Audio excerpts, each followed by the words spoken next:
So for this one, we're just meant to graph this function log base 2 of x plus 2. So the way I'm going to start is I'm going to start by trying to take log of 1. So that, and we'll make a little table of values. That's going to be when x is negative 1. When x is negative 1, we're taking log base 2 of negative 1 plus 2, which is 1. And remember, log of 1, regardless of the base, is always going to give me a function value of 0. Okay, so that means when I plug negative 1 in, I'm taking log base 2 of 1, which is 0.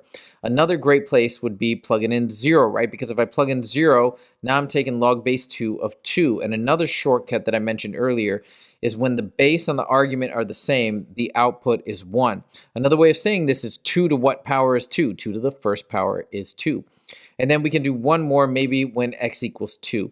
Because when x equals 2, that's another nice point, because then we're taking log base 2 of 2 plus 2, which is 4. And I like that.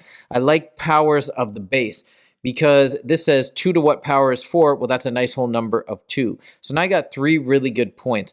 The last thing I'm going to say is, where's my vertical asymptote? Well, that's going to be when this argument zeroes out, because we can't take 0 or negative numbers, which means it's going to zero out at negative 2. So we have a vertical asymptote at x equals negative 2. So there's my vertical asymptote. And then with these 3 points, we have negative 1, 0, we have 0, 1, and then we have 2, 2 like this.